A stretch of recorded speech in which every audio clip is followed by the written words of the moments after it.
You know the scene. You're in a restaurant, it's busy, and you see someone sitting at a table all by themselves, just enjoying a meal. Now, what's our first thought? For most of us, it's probably a little flash of pity, right? We just assume they're lonely. But what if we're seeing it all wrong? What if we're not looking at a lonely person, but someone who's mastered a pretty rare and powerful skill? I mean, really think about it. Our culture is so obsessed with being social, with connection, that we often look at solitude and see, well, a failure. We assume there must be something missing, that that person is just waiting for someone else to show up and make them feel complete. But here's the twist. Psychology tells us the exact opposite might be true. The ability to genuinely enjoy your own company, especially out in public, isn't some kind of social shortcoming. It's actually a sign of incredible internal strength. It's a skill. And in this explainer, we are going to unpack that superpower. All right, so let's start by totally dismantling this myth of the lonely diner. It's really time to reframe how we see people who are perfectly comfortable on their own. Okay, first, we have to understand this. Just being physically alone, that's just the circumstance. It's not the main event. The real story, the important part, is what's happening on the inside. And that is the key distinction. This isn't about isolation, it's about self-sufficiency. It's the difference between feeling like there's a hole that needs to be filled and feeling totally whole, knowing that you are enough right here, right now.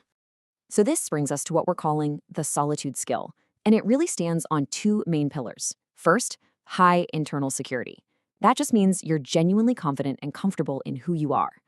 And second, a low dependency on external validation.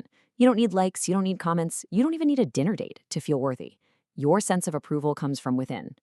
So what's going on under the hood here? What are the actual mental traits that define someone who's really mastered this solitude skill? Let's take a look. It pretty much boils down to these three core traits. First, like we said, a low need for anybody else's approval. Their self-worth isn't on loan from other people. Second, they really trust their own judgment. Their internal compass matters more than what the public thinks. And this last one is critical. They focus on experiencing the moment, not displaying it for others. And that is a huge psychological shift away from just performing for an audience. So yeah, the whole game changes depending on where you get your validation. While a lot of us are subconsciously asking, what are people going to think? Their internal monologue is focused on a completely different set of questions. And you can see that split right here. The displaying mindset, it's always worried about perception. How does this look? Is this post-worthy? It's all about crafting an image. But the experiencing mindset, that's grounded in what's real right now.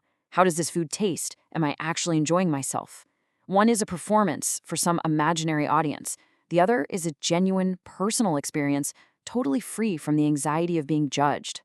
And this is really the bottom line. When your own standards for what makes a good meal or a good moment or a good life are the only ones that matter, you've unlocked a pretty rare kind of freedom. You're not performing for anyone anymore. So what's the big takeaway for us? Why does understanding this skill even matter?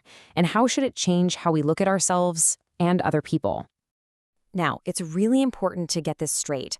The solitude skill isn't antisocial, not at all.